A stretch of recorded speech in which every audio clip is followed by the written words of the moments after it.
Downey. Here. Mayor. Here. Police chief is absent. We have assistant chief. Here. Fire chief. Here. Public works. Here. City attorney. Here. Second. It's been moved and properly second to accept the minutes for July 9th and 13th. All in favor, use both sign of aye. Aye. Opposed, the same sign. Ayes have it, motion is carried. Now to department head comments, none from the clerk's office. Police. Bi-weekly report stats were 50 arrests, 8 felon arrests, 404 call services, 38 citations, 237 incidents, 4 accidents, and 10 e-crash reports. Also want to say that if we are still investigating a lot of murders, so if you have anything you want to give, any information, you can come to my office or either CID. Over the weekend, we did solve a major murder. And if y'all want to go on the page, we got it on our Facebook page, but other than that, that's the only comments I have. Fire. Good afternoon. Since the past board meeting, we have had 1 structure fire, 1 house fire, 2 false alarm, 1 debris fire, 1 CO2 leak, 1 car accident, and 1 electrical fire. Thank you. Public works.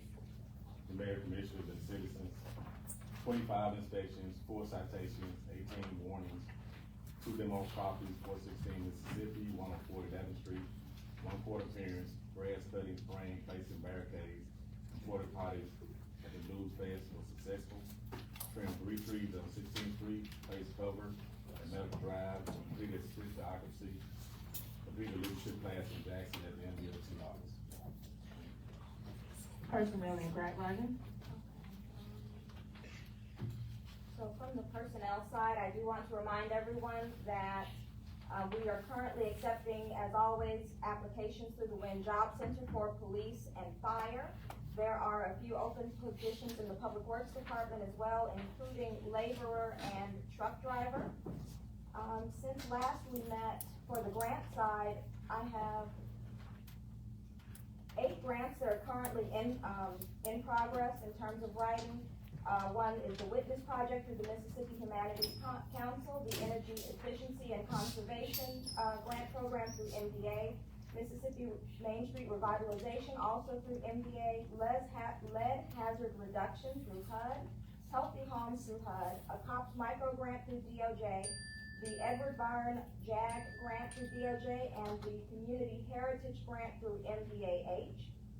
Ongoing projects are the swimming pool initiative. Last update is funding sources were researched. The next step is to design a fundable framework and identify a potential location. The second project is the GREAT program that was discussed for the police department. Last progress was information research and possible funding sources identified. Next step is to contact the GREAT office for training requirements, dates, and costs. And for this, we are applying for funding through COPS and JAG. The third project initiative is the Downtown Revitalization Plan. The framework is complete, and I am still in the process of securing the statistics to support that. And the fourth is the upgrade for the Civic Auditorium. Last project was a 3-phase of design approach. We are exploring registry removal along with the city attorney, but at the same time, since MDAH has reopened their funding for that program, we are applying for funding while it is still on the registry.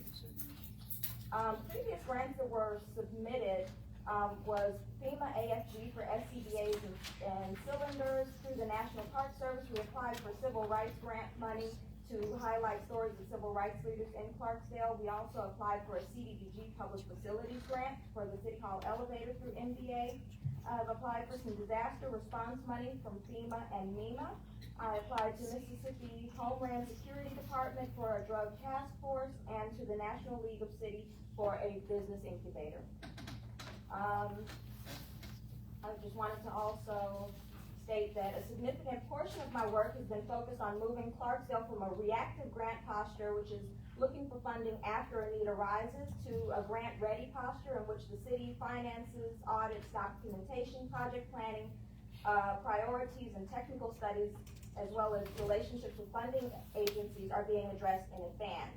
This has included serving as liaison between the city and its accounting firm to advance outstanding reconciliation and support the completion of audits, identifying and addressing administrative barriers to grant eligibility, and developing project and preliminary scopes before the funding opportunities open, as well as coordinating technical planning, such as the city's energy audit that we recently did.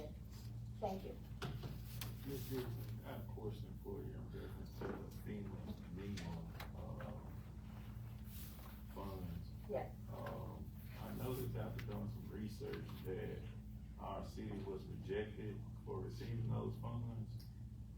Can you elaborate on that for me? So, yes, we did get a determination memo that we were ineligible because, the majority of our calls were based on wellness calls. They were not simply reimbursing for ice removal. But because I did tie our ice removal to emergency measures such as doing wellness checks on people, transporting people to the warming centers and things of that nature, it was admissible. However, because of a record-keeping discrepancy within our departments, we were deemed ineligible because the calls were coded as escort calls, which is when, let's say the police department drives along with, if the governor were to come to town, they would escort him from place to place.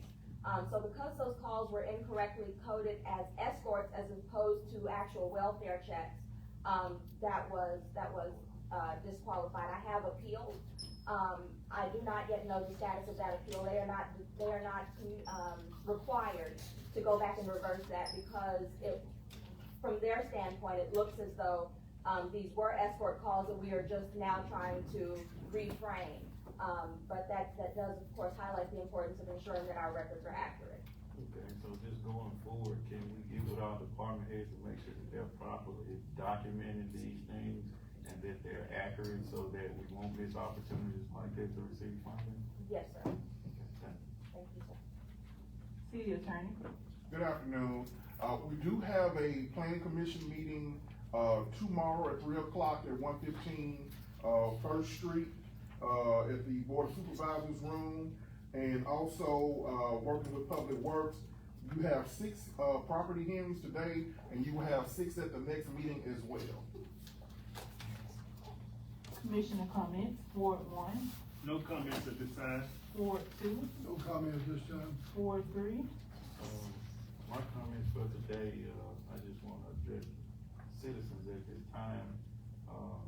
We've been in office almost a year, and with being in office, I must ask my colleagues, to be honest with ourselves, what have we done to actually move this city forward, by being city leaders? As we all had campaign plans and different things of that sort on what we intended to do, now that we are in these seats, it seems like we have a little bit of amnesia about what we want to do.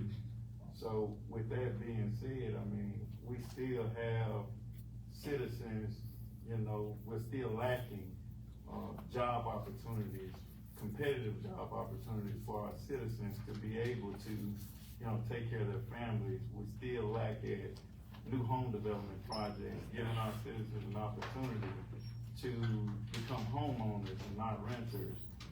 We still lack at youth activities, opportunities for our youth. We see that this summer with our city pool.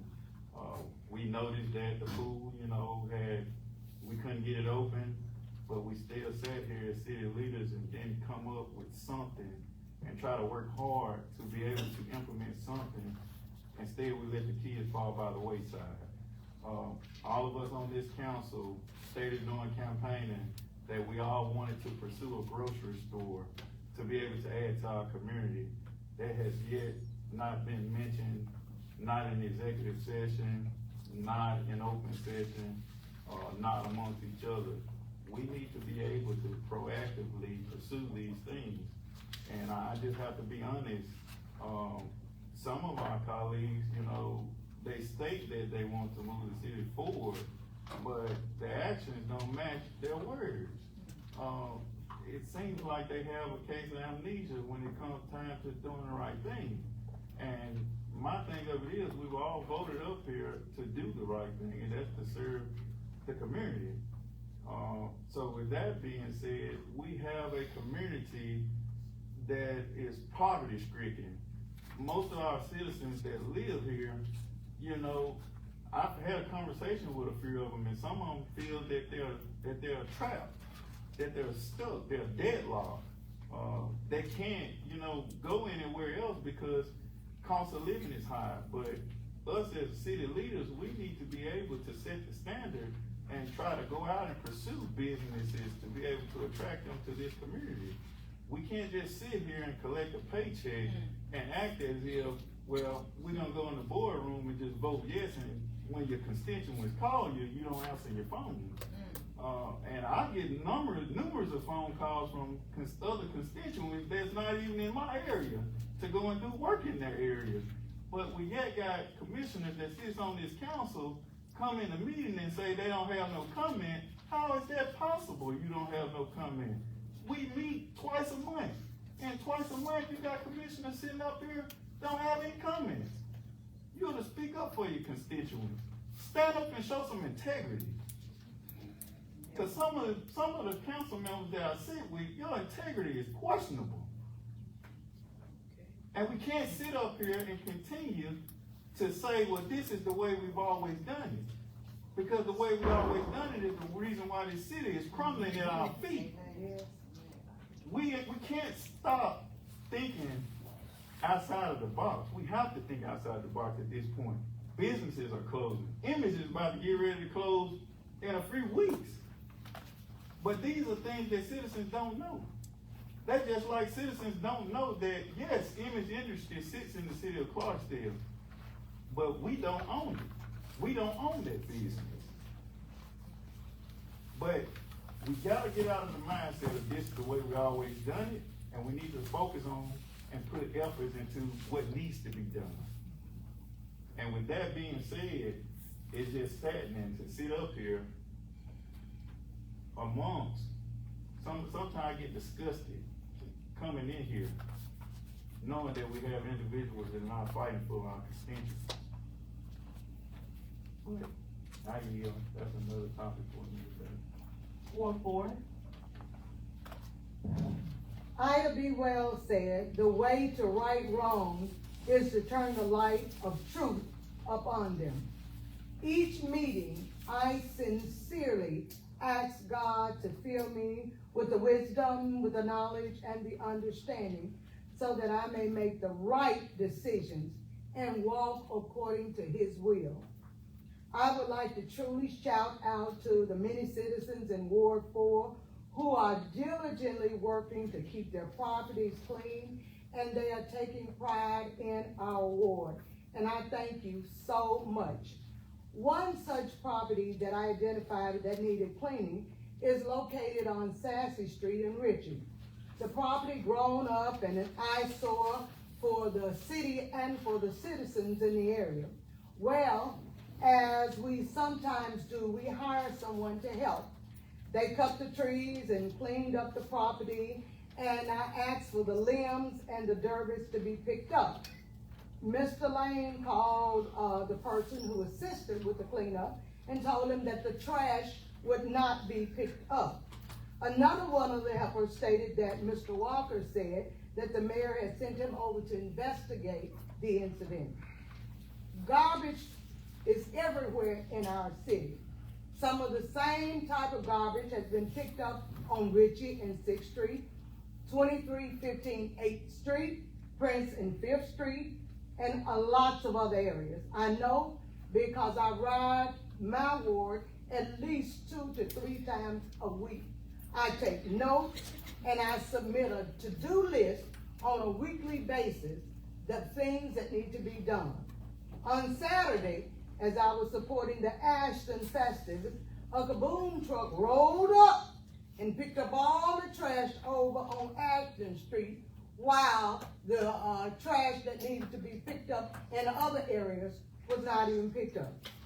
Prior to the budget hearing, I would like a copy of the compiled budget for review, City Clerk. Prior to the reappointment of department heads as a board, We need an outside source to be utilized to assist in the evaluation of this process. Some people are upset because of the enforcement of codes. We have to remember that change is hard and is something that we have to do. Whenever you receive funds, fair and unbiased hiring procedures are required by the law. We are an equal opportunity employee. We do not discriminate. We do not get in meetings and say, this is the person I want. I don't need to hear from anybody else. That is unfair. There is so much potential in our little city. But if we keep doing the same thing we're doing, we're going to keep getting the same thing we got.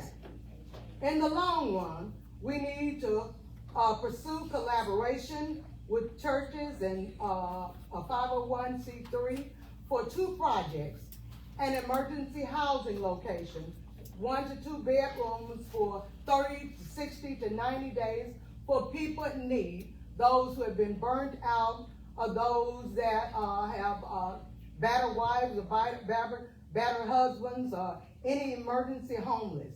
Our second project should be building a new swimming pool for the citizens of our city and surrounding cities. I also would like to know if we've had a follow-up report from Public Works concerning the water samples that have been received. I yield. Mr. Mayor, again, I don't give comments because my comments are a little different. I cannot sit here and degrade the city of Clarksdale. I would not do my colleagues that way. I wouldn't do you guys that way. What we do is that when we hear a problem, we fix that problem. That's what we do. I have a hard time crossing another commissioner's line because I don't want to offend another commissioner.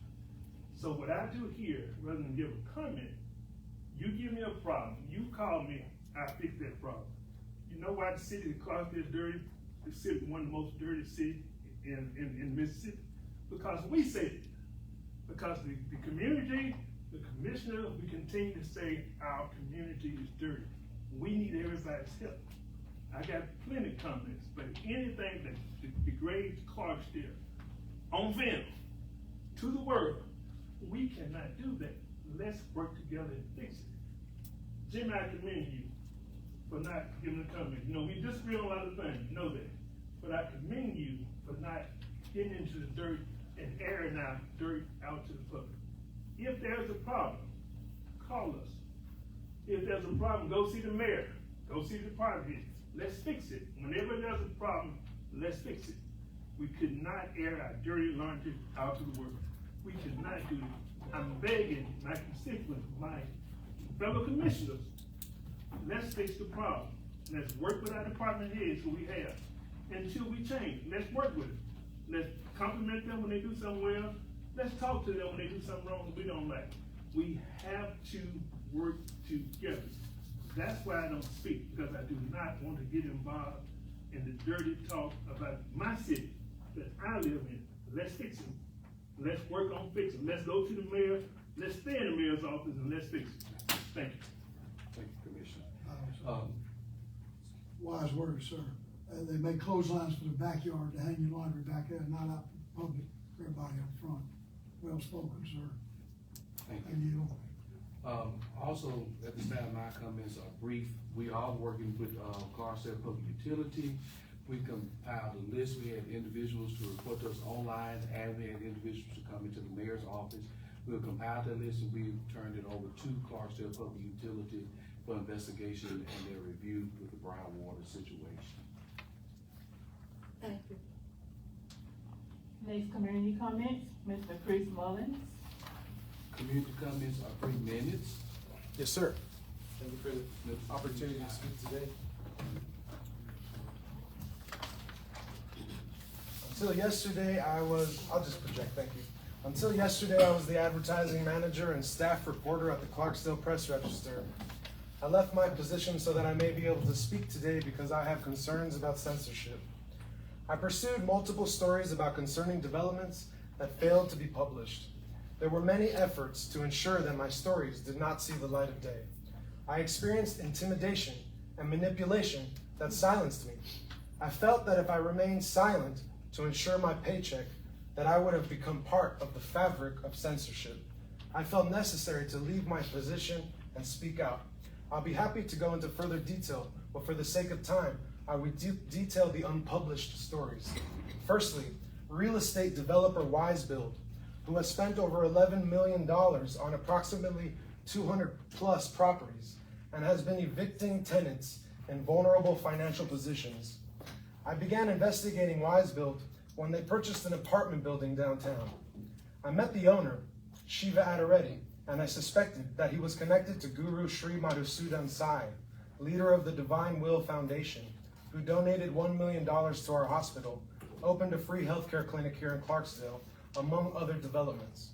I researched Guru Sri Madhusudan Sai extensively and discovered a controversial background. He claims that he is a living God-man.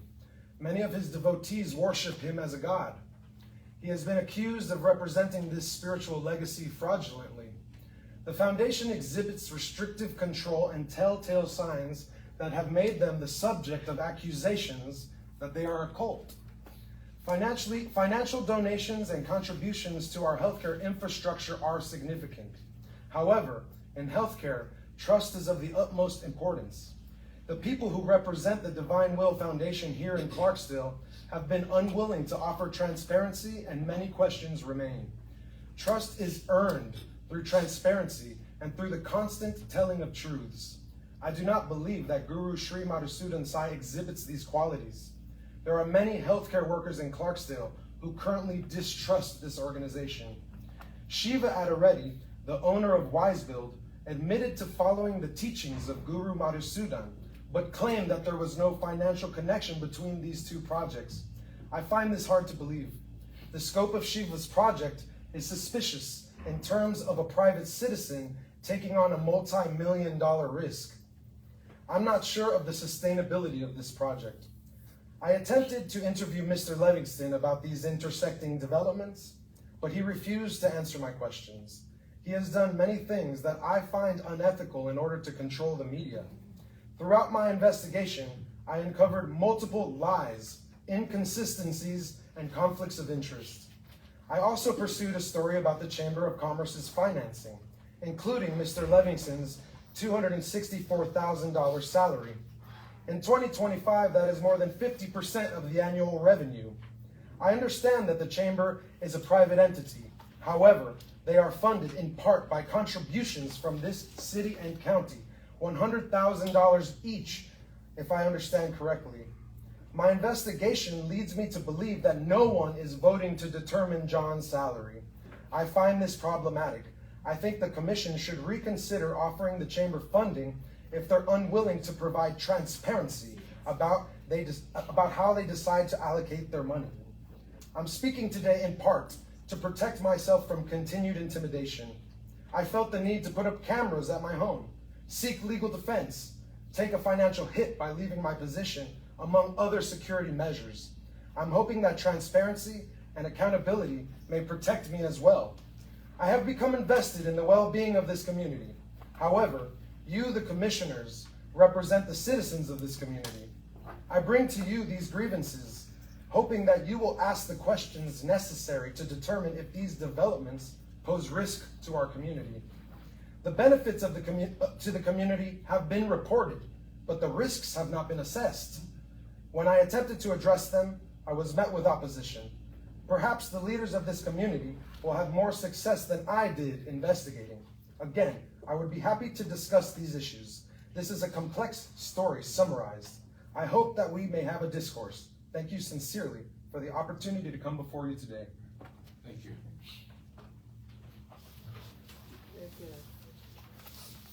Ms. Brenda Miller.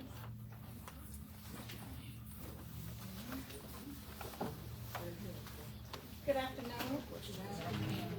I'm here with the intent to establish a memorandum of understanding for the parking lot available next to 810 Sasser Street, which is our hairstyle center. We are in need of parking space and we do not have any. So There you go. Thank you. Okay, thank you. We would like to utilize the adjacent parking lot, where it's actually it's not a parking lot, but the Head Start Center staff, we are in need of a parking area. For over around 50 years, from my understanding, they have been allowed to park there. So I'm here to try to establish a memorandum of understanding to allow us to use that area. We'll make sure that everything is clean, all debris is picked up, after our use. We only will be there from 7 to 4. That's our working hours.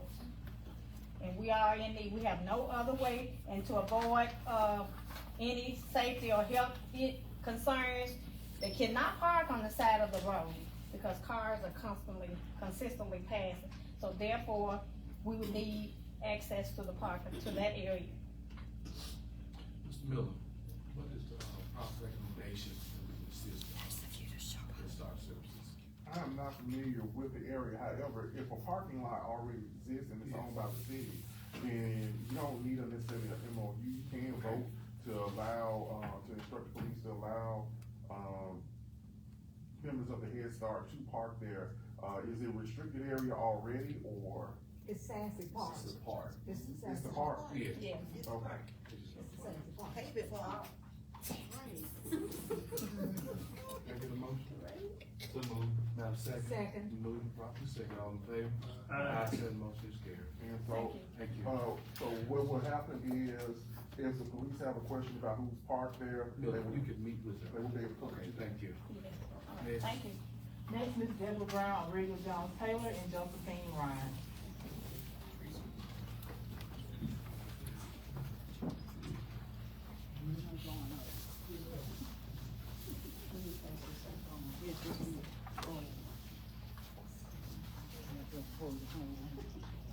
Thank you so much for allowing us to come before you again after 4 years of working to develop Sassy Park. And I say before I get started, pave that parking lot for the folks. Yes. Thank the city for the continued support of the renovation efforts at Sassy Park. This initiative has been underway for the past 4 years. Before, when we came to you some 4 years ago, we had this grandiose idea of having a lot of amenities in the park. But it's very expensive and we haven't been able to raise the resources for that. So as part of our broader effort to develop a park system, the city of Clarksdale and Coahoma County helped us to put an exercise gym on the property. That was our first step in improving the park. A complete park system, however, provides residents with convenient access to quality park amenities that meet community needs for nature, open space, and recreation. It addresses gaps in the park access and quality of improving underserved areas and expanding park resources for groups with the greatest need, and promotes health and health equity by helping create the conditions for all residents to reach their full health potential. This park effort is egalitarian. Everyone can benefit from it. Although the stakeholders have not been able to raise the resources necessary to accomplish our entire vision, we've been working in very small steps to get our park where it needs to be. More recently, we received a $15,000 CDC funded grant administered through Mississippi State University to install benches, tables with umbrellas, trash receptacles, bike racks, and other amenities that support the continued development of the park space. The next phase of this project is to install a walking trail. You have a copy of what it would look like as we continue to make these improvements. These improvements will strengthen Sassy Streets Park as a safe, accessible, and community-centered recreational space for residents of Clarksdale and Coahoma County. The walking trail will build on the existing infrastructure, that is the basketball court, the tennis court, and other things that are there, and the outdoor fitness equipment, and the new park amenities that are being installed right now. This will create a more usable public space for families, seniors, and residents of all ages. We want people to go outside. We respectfully request continued support through this process and the next phase of this development. We're continuing to seek private donations also to help offset the cost. Any questions? Also, Ms. Taylor, I know that we're supposed to be working with the county as well. Do you know what that looks like right now? We wanted to meet with you first, and then the next meeting will be with the county. Okay, and then we would. Yeah. Okay. Yes. Council, any questions? We thank you all so much, it's coming along beautiful. Thank you. You're Any welcome. questions from the council? So the question I got, I like the vision of this, as far as the existing baseball parks. What you plan on phasing them out? Well, if they're not used right now frequently. Plus, all of the sports, the baseball has been taken over to, Self? over to. Spruce Street? Spruce Street, Okay. yes. Okay. All games are played over there. Okay. But we wanna bring people back, leave them in the community. They shouldn't have to leave our community to have spaces. Right. Okay. Yeah, that's what my concern was, I noticed that we haven't did any, renovations to the baseball structure in years, and I remember they used to have a successful and thriving baseball league over there before even coming to Spruce. But I mean, you got kids, parents that don't have vehicles, I feel like they should be able to.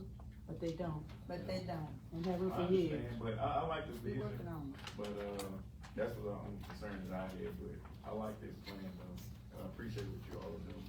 Thank you so much. You're welcome. You can put your swimming pool out there if you like. We have space. We have space. Next, Ms. Ellie Georgeson. So she did put that this, can be answered without her present, requesting to close the street, for a back-to-school open house program on, between Delta and Sunflower Avenue, August the 22nd.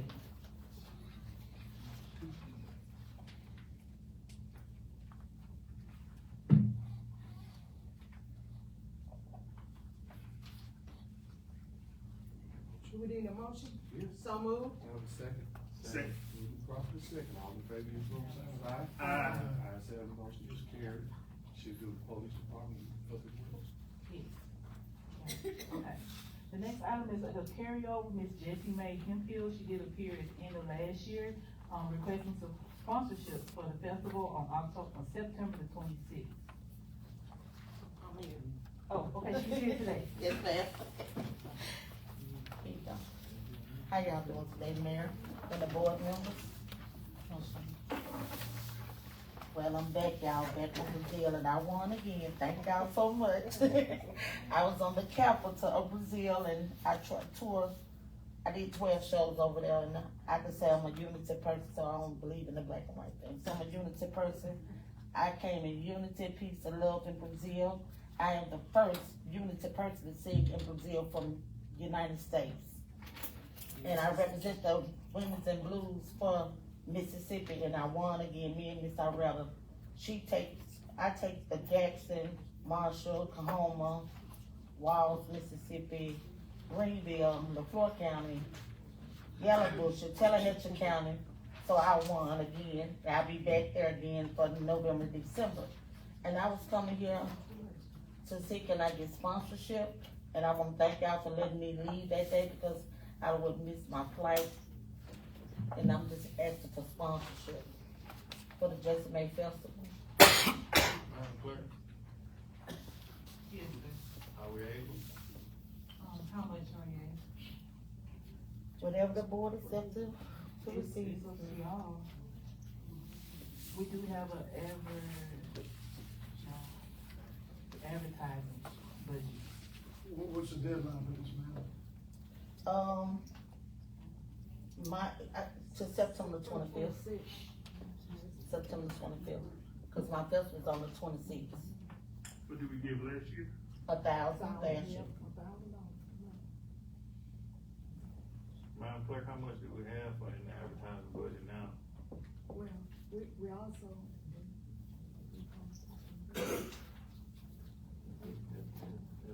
The current, I don't have the current balance on me right now, but I think the board has some room to do something. I'd like to make a motion to give 500. Second. With the proper second, all in favor? Opposers? Ayes, have it, the motion is carried. Thank y'all so much. Now we have a presentation from our judicial department on electronic monitoring system. T. Wilbro and, Citizen Bishop, are you here? Yes. Lane Logan, are you here? Y'all can come forward. I wanna speak on that thing. Good evening. I haven't really had the opportunity to speak to all y'all together since I was appointed as assistant chief, but I want to be briefly explain how we got here tonight. As you may know, I work 6P to 2A. As a single father, that schedule wasn't exactly what I expected when I accepted this position. But I always believe that sometimes you have to sacrifice a lot to gain a lot. So instead of wasting time, I have during the day, after dropping my son off at school, I've been visiting other police departments, meeting with other chiefs, looking at what they're doing differently, especially with technology they're using to fight crime. My goal is simple. If somebody is doing something that can make Clarksville safer, I want to know about it and I want to bring it here. That's how I found this company right here I'm bringing to y'all today. They provide real-time GPS monitoring for certain offenders, released on bond with locations updated as frequently as 10 seconds. And we really need this. We recently had 2 people shot and the suspect was already out on bond for murder. By the grace of God, hard work from our officers and CID and a concerned citizen calling cell phone, we call them minutes after. But we have to ask ourselves, what can we do differently to prevent the next one? We cannot arrest our way out of crime. We have to outwork it, outthink it, and use every lawful tool available to stay one step ahead. And one of the biggest reasons I'm bringing this before you tonight is that the program is zero cost to the city as it's offender cost. So I'll let him explain. But I'm just asking y'all to listen to him and just give him an opportunity to explain. Thank you.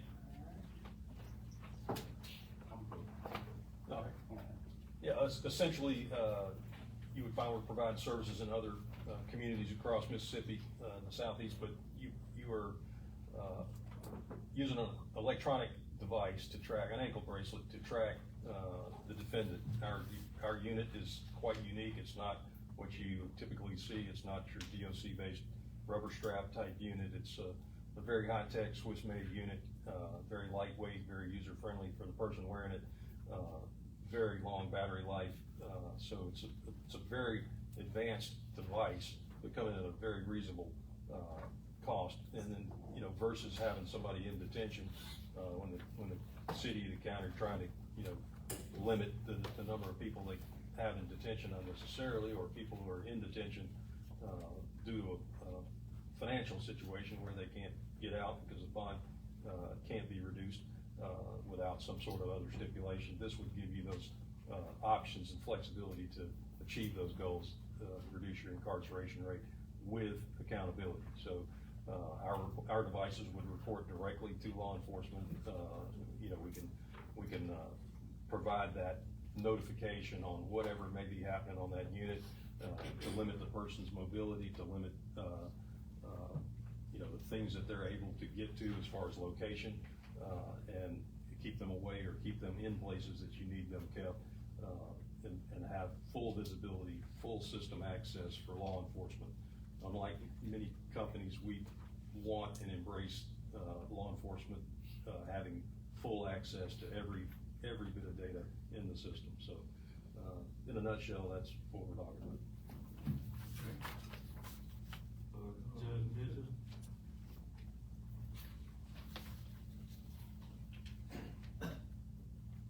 I don't really have any prepared remarks, but I just found out about this about 20 minutes ago. Commissioner Earl and I did discuss this previously. From what I understand, would be a system that has no cost to the city, that would allow inmates who do make bond, and we do have a fair number of inmates who are able to make fairly high bonds. I've been surprised at some of the violent felons, accused felons who got out on bonds and then, as Chief Bilbro said, have committed other felonies, allegedly committed other felonies. This would require the inmate, as I understand it, to pay a fee every week to keep the bracelet on, to keep the electronic monitoring system active, and law enforcement would be able to see where they are basically at any time. So I think it would be a benefit to the city and to law in terms of just reducing cost of inmates in jail, assuming they make bond, and then would also help law enforcement keep track of people who potentially are repeat offenders. So I don't see a real downside to this, at least for a trial period. And like I said, a lot of other surrounding cities are using this technology, and it helps them keep track of a lot of these offenders that are repeating. That we're constantly rearresting, and this system has been quite helpful.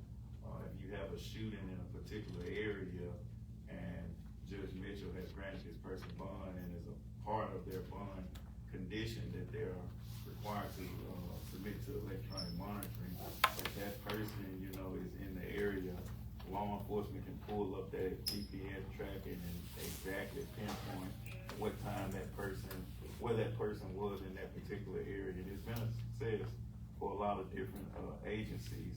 And I know Cleveland, they normally put the electronic monitoring on individuals who are out on murder, aggravated assaults, sexual assault crimes, and even DUI, to be able to, because that system is so high to try to put inside of people's vehicles. Every time they get in the vehicle, that they have to take a breathalyzer test.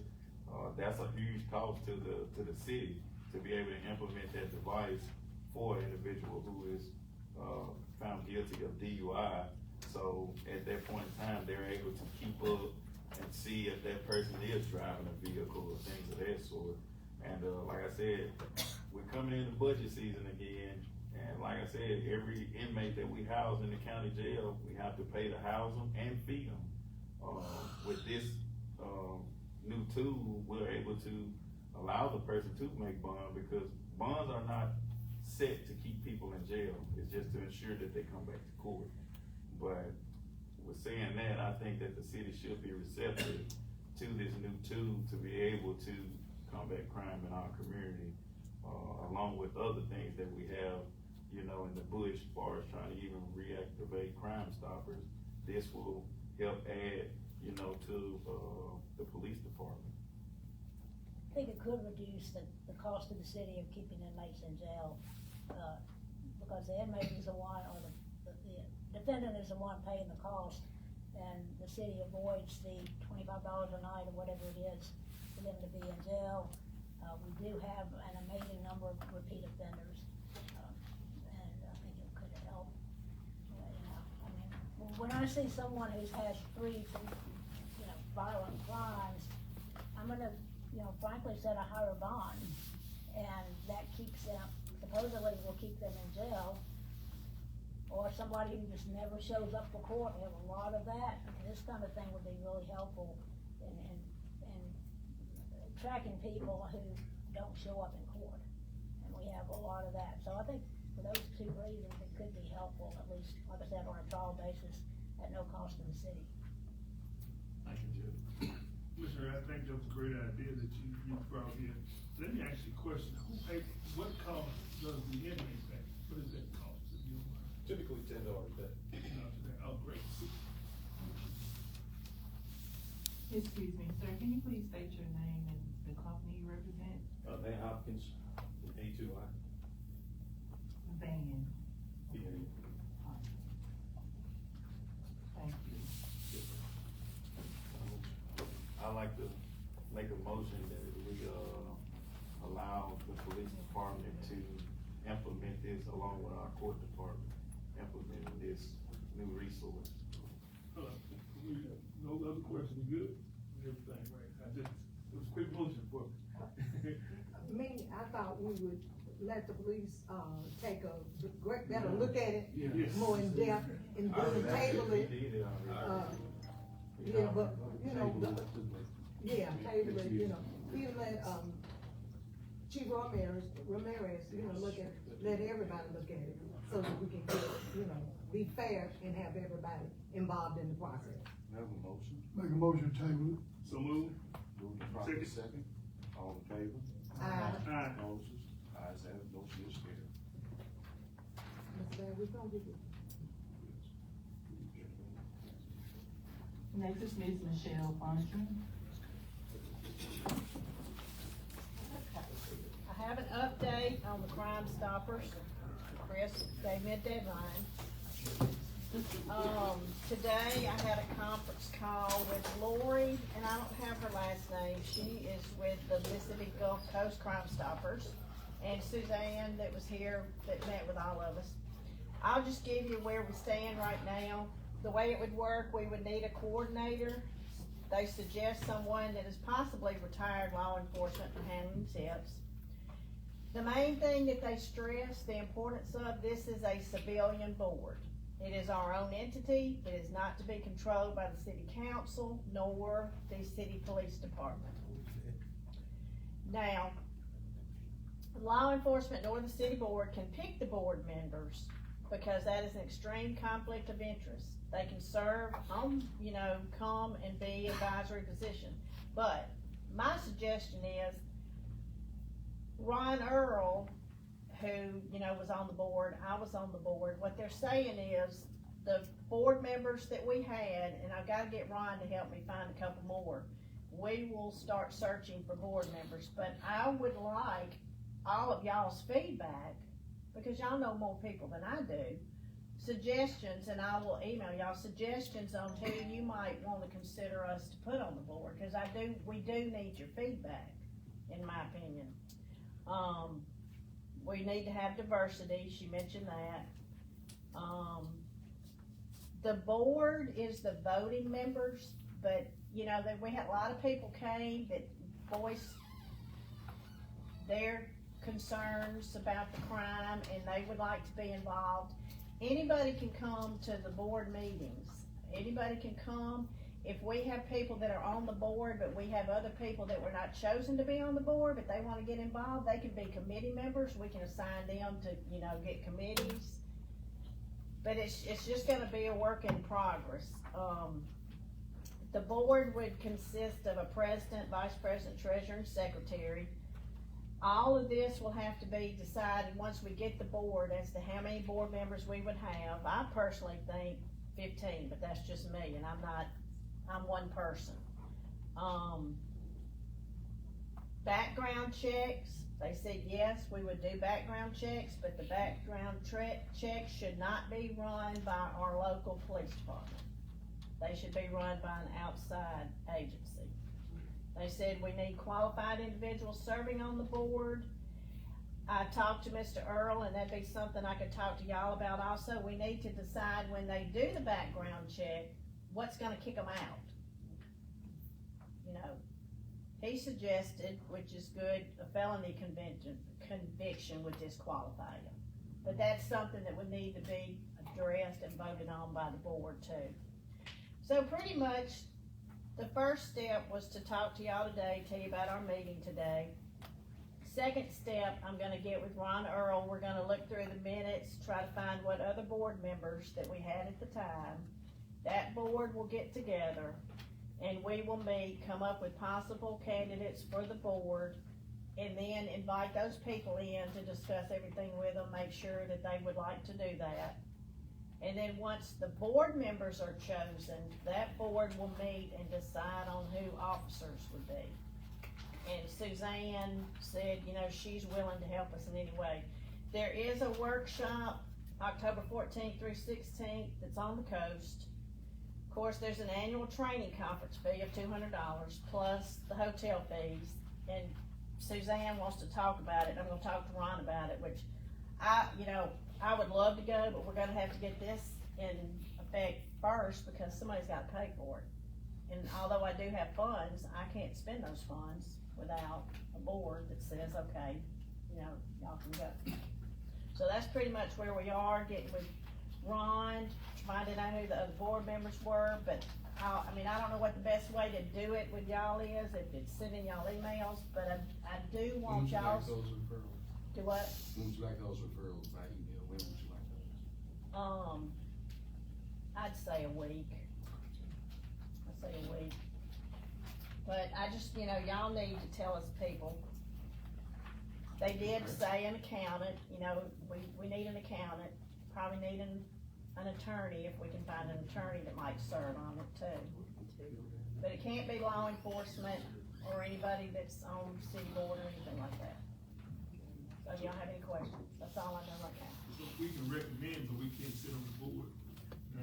You can recommend someone that you want us to consider putting on the board, but you cannot tell us we want you to put them on the board. And I was just trying to figure out if you guys had to group all together, if the city could send out requests for board members. Right. And none of us be involved. Well, it's gotta be just a suggestion, it's not gonna be a request, and you don't even have to answer if you don't wanna answer.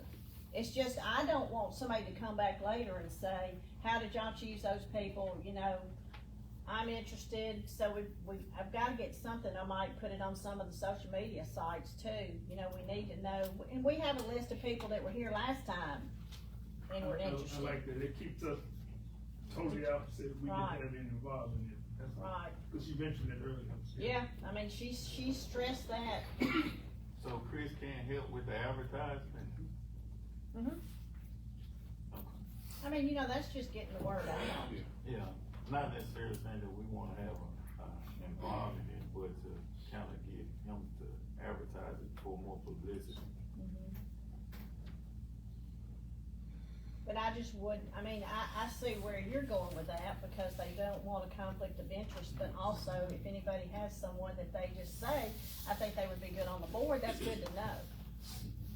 Because you're not gonna make that decision who's on the board, we are. Thank you. Thank you, Sheriff. Next on the agenda, we have board appointment for the Housing Authority, Ward 4. On this, the board asked me, to do some investigation and to look into this matter. I have given to Ms. Down, since it's a Ward 4 appointment, a consent form to gather information as well as an affidavit from a possible candidate, to give that information to make sure that the board is appointing someone who is a resident of Clarksdale. Can I make a comment on that? Since I'm on the housing board. Yes, ma'am. Now, if, with the other term expiring on July 31st, the present person cannot come to our meeting this week and vote, correct? No, that's incorrect. He has 90 days. 90 days. Yes, So, it's a carryover. okay. Next, the planning commission, mayor, Ward 2. I'd like to renominate Ms. Lori Bullock, please. On the motion, So move. Second. moving properly second, all in favor? Aye. Ayes have it, motion is carried. Ward 3. I'm gonna appoint, Mr. Harley Kittle, to replace Mr. Farrington Healy. I have a motion, So moved. now a second. Second. Moving properly second, all in favor? Aye. Ayes have it, motion is carried. Next, we're requesting for the board clerk and the grant writer to attend the small town conference. So where are we with the audits? The auditor has everything he needs, he's preparing a report to present to us within, last report was like 2 months ago, it was his timeline, so it's probably a few weeks to knock off of that since that thing, and the attorney has submitted something as well. Yeah, I've submitted the audit letter for the city, and I believe CPU's audit has been finished by the same company as well, so that would be incorporated into ours. Ready for motion? So moved. I have a second, Second. moving properly second, all in favor? Aye. Ayes have it, motion is carried. next for the printer fleet proposals, we have our representatives here from Toshiba and from Southern Duplicating, Mr. Shannon Brown. Hey guys, thank y'all for your time tonight. Wanted to just go over a couple of things. When we initially started this whole process, the goal was to identify specific needs within the city. Me and my team came in, did a full assessment, looked at all the machines, communicated with each individual person in the city hall and across the city to make sure we were looking at the specific right machine for their needs. After doing this, we had a full breakdown on cost and essentially how we could help save money. My question and a couple of things I wanted to put out there before you guys make your decision is the existing cost right now for 10 machines in your fleet is almost $1,600 a month. My question is, with the same vendor making a proposal, how are they now able to add 21 printers and service to that fleet for less than that is right now, than less than you're paying for those 10? What changed? How all of a sudden is the cost that much drastically cheaper? Where were these savings the last 10 years, 20 years? If we didn't come in and do the audit at the time, would this ever have come to fruition and even notice there was a need to change and to save money? That's one of the main components is how now can the price come down so much over the course of a month from what you're paying now to what the new proposal is. That's a huge drop off in cost. And why didn't it come more organically, with them being local? Why didn't they come out earlier and have this conversation 10 years ago? The second point of emphasis that I want to run through is also the fact that when we did our cost analysis initially, it was to identify the problems, identify places to cut, and then come up with a proposal based on the needs of people in the city. So at that point, after we put everything out there to the public, our costs, our prices, then it was brought up that we should be able to bring in another vendor for a second quote. My concern though is that that's public information. So for a month and a half, whoever wanted to do an open bid could easily just look at our quote and use that as a metric to go with. So it's not really, in all fairness, that they had the opportunity to get that information and use that to come up under our price without doing any homework. Which leads me also to this next point. Based on the initial audit, we did all the homework, we did all the digging, we did all the talking, we figured out and identified the needs. My question is, based on these prices, did they do the same?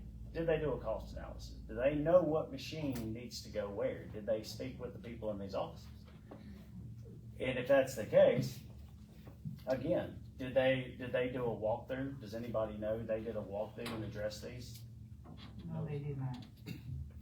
So my question is, how do we know that their quote is going to be accurate? How do we know that it's actually going to be the needs of the customer? They never even went to the offices and laid eyes on the equipment. So where did they get, how did they know what to bid if they didn't even go look at this equipment? Madam Clerk, you stated that Southern Duplicate did not come do a walkthrough? Yes, that's right. We had a lengthy conversation about our current fleet, the active leases that we have and the leases that are not active anymore. And we came up with a plan to propose to your board. So how would they know if they didn't come and actually do a walkthrough? I mean, I'm like. So I did provide them with a list of our printers that was compiled, but they did not personally do a walkthrough as such as Toshiba did, or you compiled audit. information to give them. Yes. So how would they know how to all of a sudden bid if he's already bid it, then all of a sudden this board meeting, their prices dropped so low? I mean, I agree with him, how can the price come down so fast? And how long Southern Duplicate been in Clarksdale? If they've been wanting to help the city, Do you want me to answer these questions you're asking? I didn't ask you to speak right right now, I'm speaking to Madam Clerk. Well, as Mr. Brown just said, they did have the advantage because Toshiba did present their numbers prematurely before this became a formal proposal process. Thank you. And in all fairness, if it were to come down to pricing, I would like the opportunity to have a closed bid, so we're on a level playing field. Identify all the equipment in the open, so we're competing apples to apples. And everybody is under the same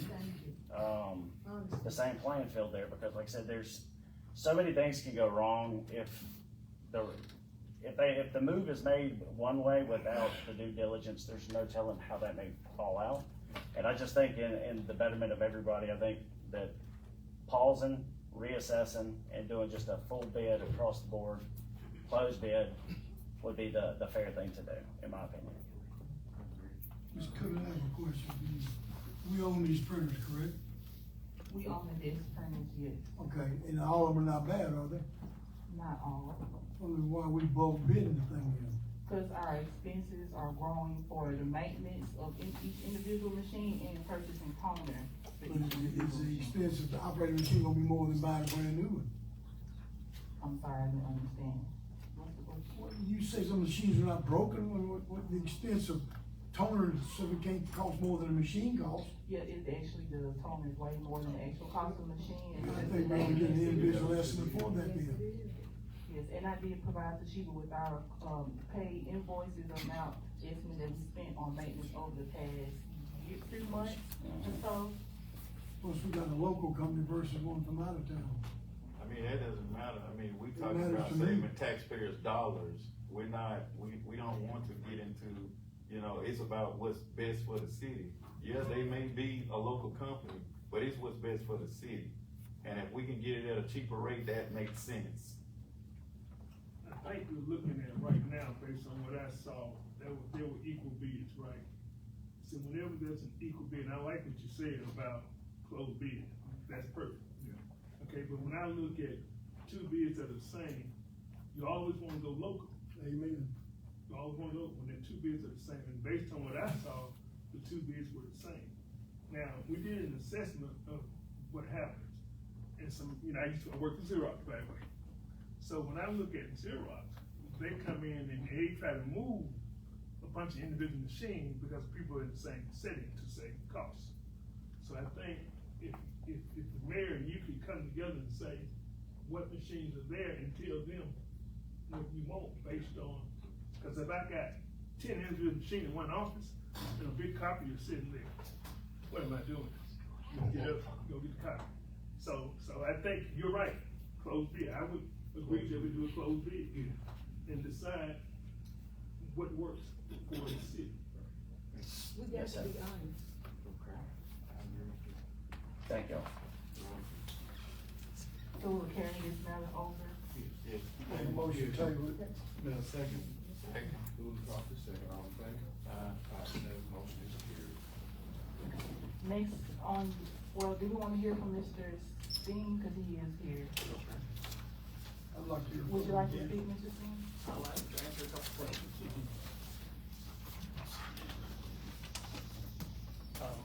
First, we said we didn't do an assessment. We did do an assessment. Within 5 minutes of walking out of your office, I had a technician here in this building and walk through Billy Chamblee, local guy, and assess the machines that we were discussing at the time. I can also tell you that we monitor our equipment, so the copiers that we have now, we can go back and see them at the office. I can tell you that you have 2 machines that are running 13,396 copies a month, not 6,000 that's sitting in the bid. I can tell you where they are and what they're doing. So it's not like we walked in, we came in blind. I can also address the price if you want me to address it now. Well, before you address that question, did your guy, assess all the desk burners, the 22 desk burners? The ones that are in this building. Okay, I wasn't made aware of that. We looked at them. I mean, we walked through, we saw them, and you gave me the list of them. You gave me their speeds, When I et gave cetera. you the list, you gave me your proposal based on that list. Do what now? You gave me your proposal based on my list. Based on the volume, the speed and specs of the machines you sent. But some of them are Lexmarks that you have issues with, you replace them with Lexmark.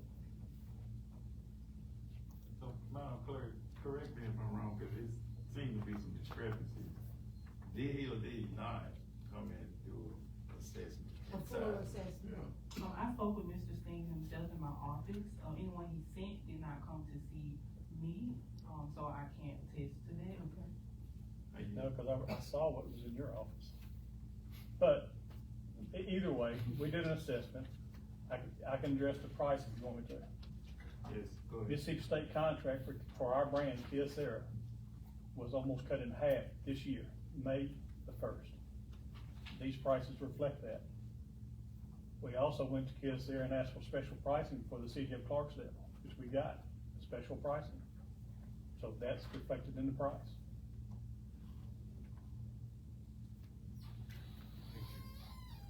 All right, thank you.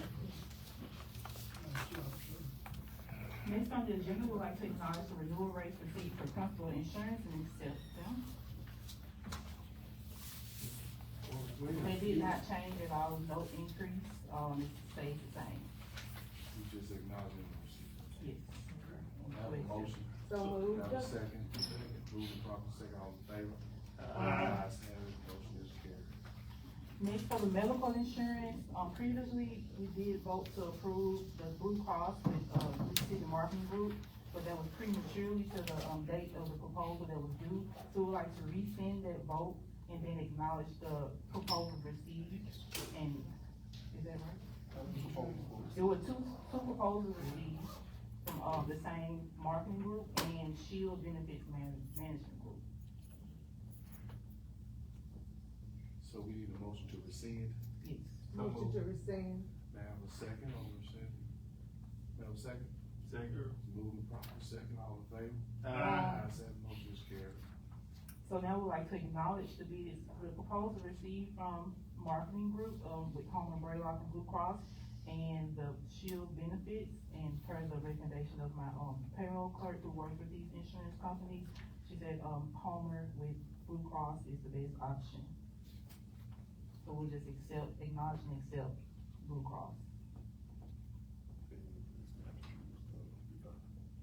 And the deductible that was chosen last time was $1,500.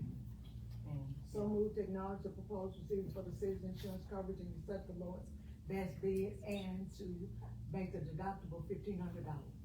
Second. Moving properly, second, all in favor? Aye. Ayes have it, motion is carried. okay, next we're requesting to approve accounts payable for July. Have a motion. I got a question. Question? No, I jumped the gun. Go ahead. Now, a motion. So move. Have a second. Second. So move. I need a second. Second. It's been moved and properly second to accept accounts payable. All in favor? Aye. Ayes have it, motion is carried.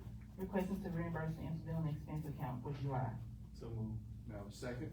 Second. It's been moved and properly second for an incidental expense. All in favor? Aye. Ayes have it, motion is carried. Next, requesting to reimburse the debit card account for July.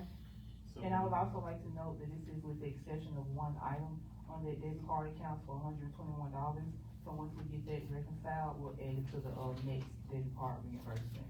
May I have a motion? So move. May I have a second? Second. All in favor? Aye. So move. So give me a ring. I first and he second. Okay. All in favor? Aye. Ayes have it, motion is carried. Requesting to pay miscellaneous claims. Have you all had time to review these miscellaneous claims? I got a question about one of them. Okay. So, Question? with the, with one of them, I think it's the accounting firm. So this makes. Which one are you in reference to? The accounting firm, BDO. Mm-hmm. So this makes 13,000 as of right now. How many months of reconciliation, have you gotten? So they haven't submitted anything completed to me yet. We have monthly, not monthly, weekly update meetings. They're just kind of getting started and assigned it to one of their, colleagues to get it all done kind of in chunks. So it's not month to month, but I haven't received anything yet. So when will we be coming to a closure? No, date on that. My last meeting with them was Wednesday, not Wednesday, So where are Thursday, they last week. at this point? They were signed it to one of their colleagues and No, passed that's on not the what information. That's not what I'm asking. Well, I'm asking, where are we in the process? January of 25. How many months have you paid? How many months have we paid? Like 13,000. This Yeah. make 13,000. Yeah, that first invoice. And where are we headed with this? I'm sorry, say it again. Where are we headed with this? How So many they're only months? gonna give us call it for, the end of fiscal year 25. And then we'll take over, they're gonna show us the methodology on how to do it more quickly and efficiently, and we'll carry it on from there. Especially with the new person coming in, you'll have that autonomy to put her So- to that task. Yes, ma'am. We got $40,000 there and at least 10 or 20 more for the reconciliation, ma'am. That's an estimate. An estimate, could be more. I think that's a bit much. Yeah, that's a lot. Considering 40 and then you put 20 or 30 more on there, that's 70. But we agreed to do it so that we could reconcile the accounts. Yeah, we agreed. Yeah, that, y'all agree. So can you get with them and have them to give us a specific deadline? Yes, I will request that on our next meeting. The next meeting? But you're not able to do this yourself, correct? Yes, I will be able to. Will, but not now. Yes, cannot now. Cannot now. Yes, ma'am. I have a motion for the miscellaneous claims. So move. Second. Moving properly, second, all in favor? Aye. Ayes have it, motion is carried.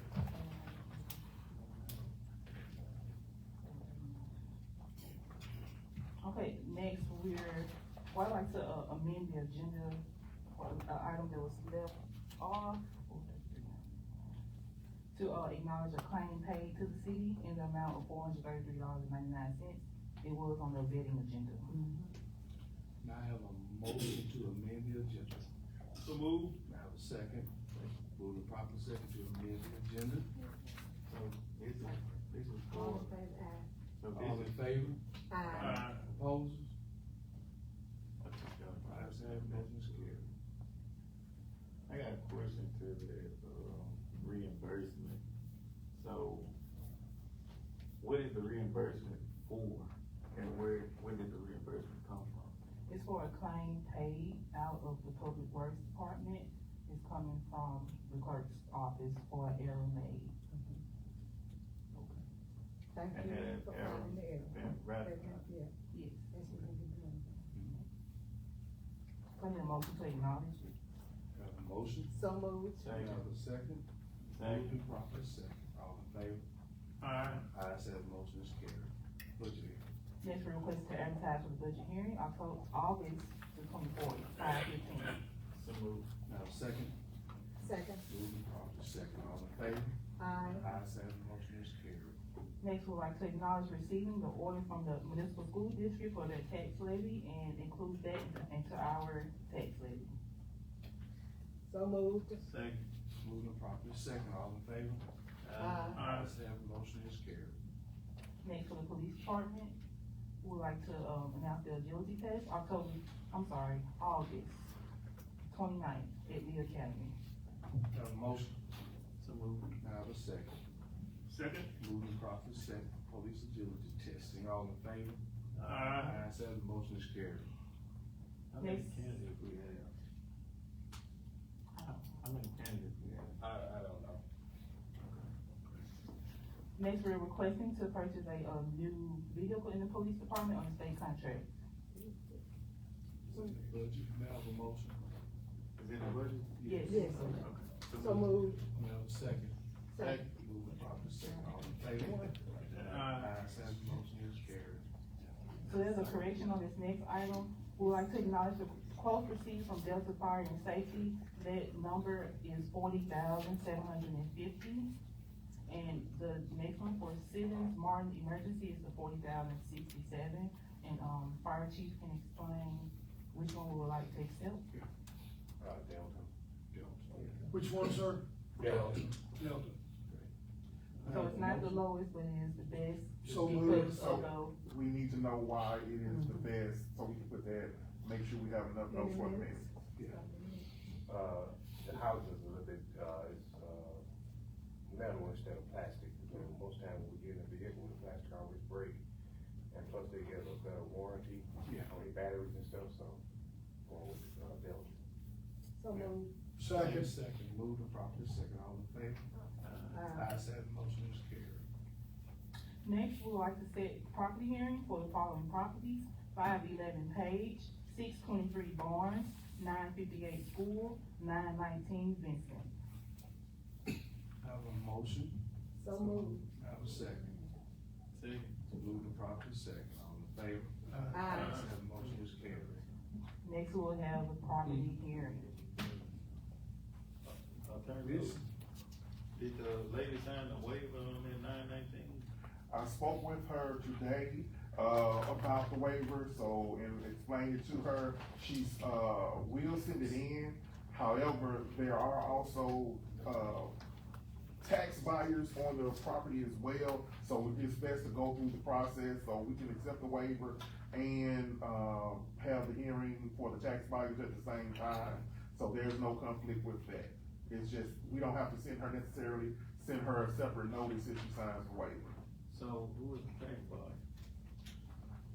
I don't have it in front of me, but I believe it was one of the frequent ones.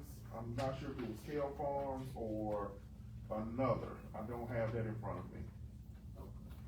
Could've been Woodmark Investments. That we have repeat offenders in the city of Clarksdale when it comes to tax buyers.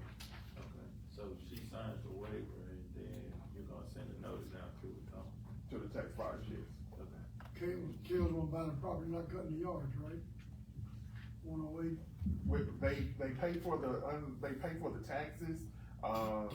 Some of them don't even accept the tax deeds if they're not getting reimbursed if no one is coming behind and redeeming the property. So that's how they make their money on the redemption. It's a fixed percentage. So how about we expedite that process, cause I mean, we got a lot of properties that they own where the lots are so overgrown. And, Yeah, I'm having trouble out of that in two places. And then the skid steer's down, so that's, I mean, you put us behind with that. But could we also, once we cut it, assess them tax-wise, so we could put a lien on the property also? I think we can do that. So once it is cut, or once the property is demolished, Public Works generates a bill, you send it to the property owner. If they do not pay the bill, then, the clerk can put it on put a lien against it on the property rolls, and then it goes to the taxes. Now, the problems we've had is, as the mayor stated, once those taxes are unpaid, we go to the state. We get nothing. Another question for Kendall. So on our ordinance, that we have now, I know that it's kind of tying our hands from going on to properties and, pretty much, doing it for them. Can we bring that, particular ordinance before the council so that we can revise it to where our public works department can go on to the property and then we do the work and then we send them the bill or put a lien against the property? So it depends on what you're talking about. Like overgrown grass. So overgrown grass, yes, we can modify that. There's a certain procedure just for, something small like overgrown grass. However, the state law is still the same with that. This is all under the same state law. That will not change.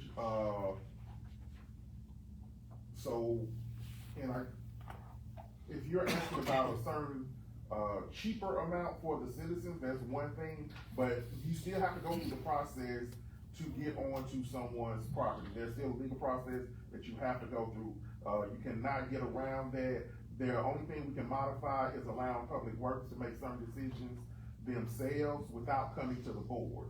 But they still have to send out a notice beforehand. So the notice process you can never get around under state law and due process law.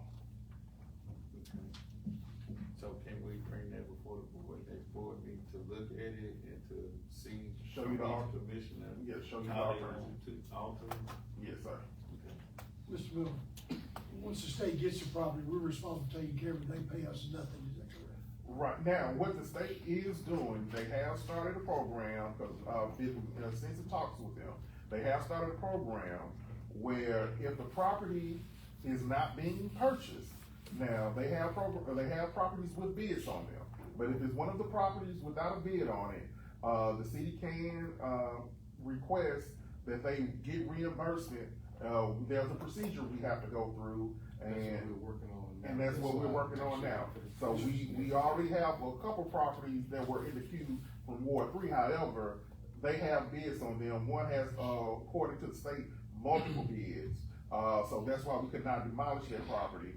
And there's another one that would have gone on the next round, at the next board meeting for a hearing, found out that was state owned, that's 16086 6th Street. So we will look into getting that, through the same process of doing it where we get reimbursed for cleaning that property. Thank you. Thank you, sir. And you know, Property hearing.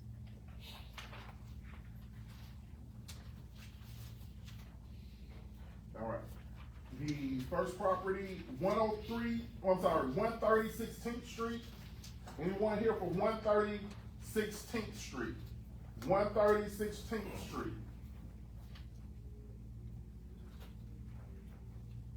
So this notice, went out in the required time 2 weeks ago. Is there a recommendation by Public Works?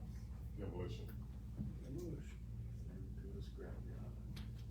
Have a motion? So moved. Have a Second. Moving proper second. Ayes have it, motion is carried. Excuse me, all in favor?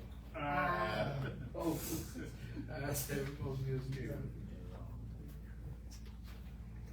142 16th Street, 142 16th Street. behind you, sir. Yes, my name is Charles Brown. Y'all did this in April, and I received this a week ago. I live in Chicago, and I came down, I straightened out my property. I don't have a problem being in compliance with the city, because I was born and raised here. You know, I wanted to build the city up. When I come back out of retirement, I'm coming back to, build up the city, because I want to buy houses. But I cleaned my property up. I have pictures. So the question I have. Yes, sir. I've seen this structure in this state for quite some time, and my constituents in that area are very. I had to board up the house. They was breaking it in, they was stealing. I had to board up my property. I understand that, but what are your intentions with this property? Like, give me a timeline you plan on. In the next couple of years. First of all, I want to put a fence around my property. There's a tree in the back of my mom's house that's keeping me from doing so. In order, that'll keep them from stealing. I got to keep them from stealing first.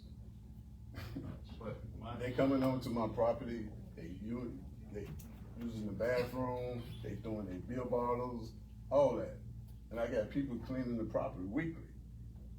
But the question is, this structure, like I said, what is a timeline that you intend to start revitalizing that property?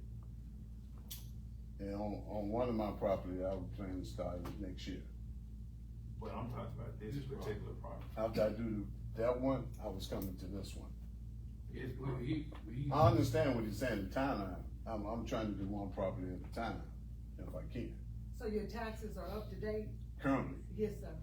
And it's only fair that if it's his property and he's going to upgrade it, Yes, you need I to am. give him time to, But what's the timeline? I need to know a timeline, cause I have to report back to my constituents that's on me about this property. What you saying, you're trying to get my property? No, what I'm saying is when you intend on starting, I don't have intention on investing in nothing like that. Right, but I ain't. What's the timeline? I I said, you know, I have more than one property. But you still not giving me a timeline. I said 4 next year. 3 months, next year? Yes. That's a long time. But I have somebody This constantly property clean. been like this for almost over 4 or 5 years. I understand that, I'm working. But you saying you're keeping the grass cut? I did everything. I went in compliance with the conjunction that they sent to me. I came down and did all of that. And you said next year? Yes, I'm start working on my property next year, but I have a tree in the back of my mom's house causing me problems. So you can't get that tree removed? It's not on my property. Well, whose property is it on, sir? The people next door. Next door, not city property though. It's in the back. I don't know.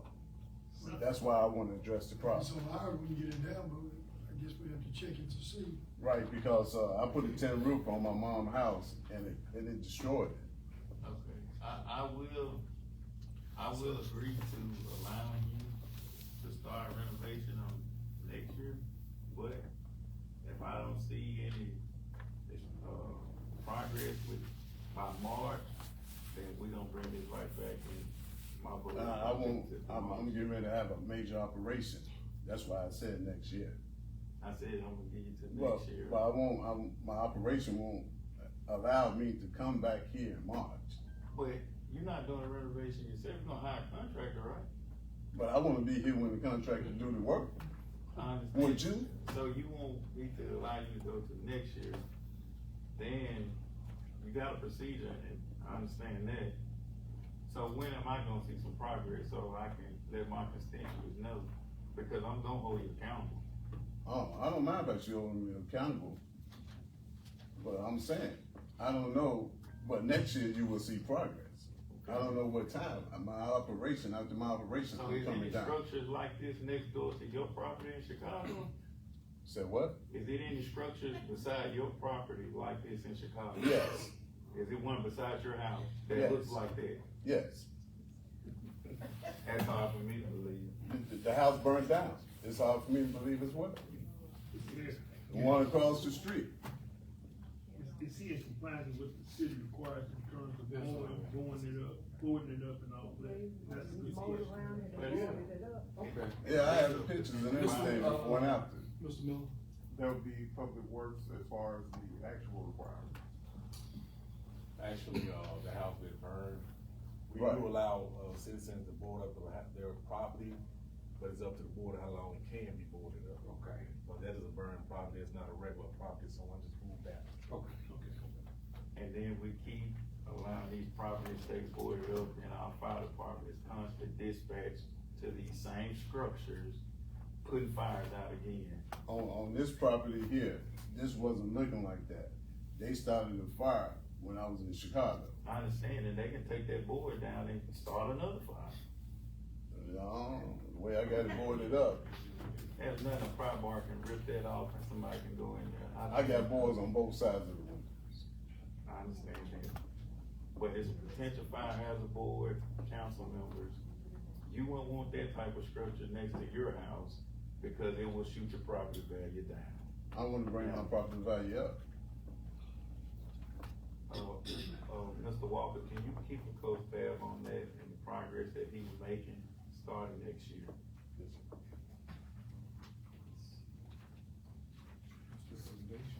So, on this one, instead of, since you're giving him time, you would just, vote to table this one until next year, and it'll come up organically if there's a problem.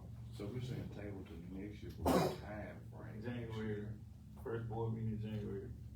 Okay, that's your time frame. Is that? What you saying?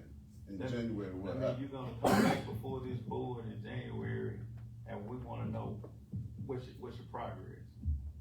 We wanna know, have you made contact with a contractor? We wanna know when they projected to start, cause I'm not gonna keep visiting, I'm not gonna lag this out. What I'm saying, therefore, like, I'm getting ready to have major surgery on my knees. I can't understand travel.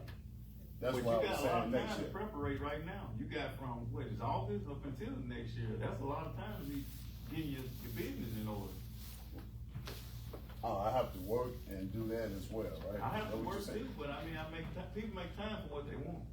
I know that. All right, well, that's your property, so you need to make time for it. Because if not, and if this problem comes back before me again, I'm gonna vote to demolish it, period.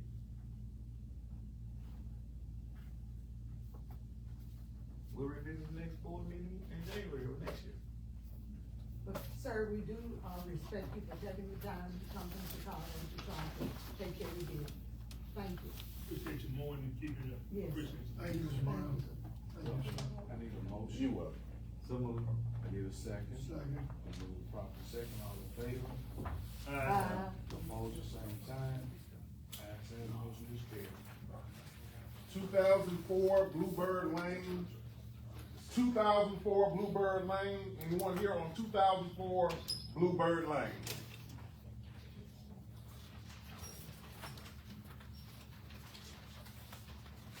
Is there a recommendation by code? It's gonna be demolition. I've dealt with this property for at least 7 years. I have a motion. So moved. May I have a second? Second. Moving proper second, all in favor? Ayes have it, motion is carried. Number 4. 2012 Bluebird Lane. 2012 Bluebird Lane. Yes.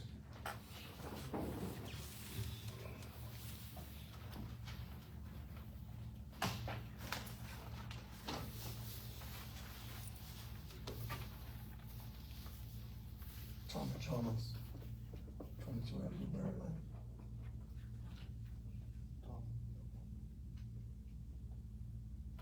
What's your intention with the property? Pardon? What is your intention with this property? Continue to rehab. Continue it's been like that for quite some time now. And your backyard is very overgrown at one point. Yeah, that's one point. So what's your timeline on rehabbing this property? I was thinking October. It's kinda hot and, finding help and getting people to work, it's been an issue, so. I'm doing most of it. I had some guys out of Batesville to do the wiring. But I can continue to do what I can do. Okay, well, can you keep the grass cut and I'll allow you some more time to finish that structure? Yes. As an agreement? Yes. Okay, I'll allow you more time to rehab that property, just keep the grass in compliance. Okay. You wanna table this one until January? Yeah. Need a motion? So moved. Second. Second. Moving proper second, all in favor? Opposed? Ayes have it, motion is carried. 439 Quincy Avenue? Yes. 439 Quincy Avenue. Carly's apartment.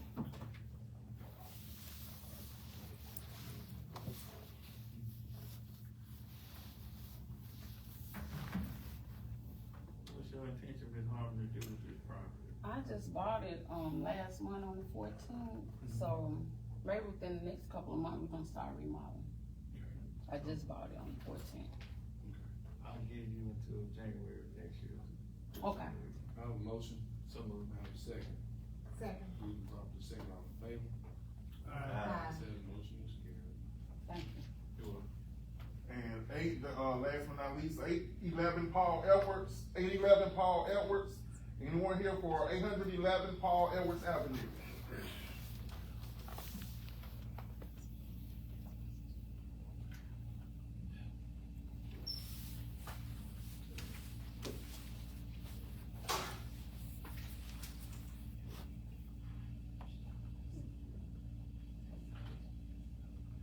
All public works.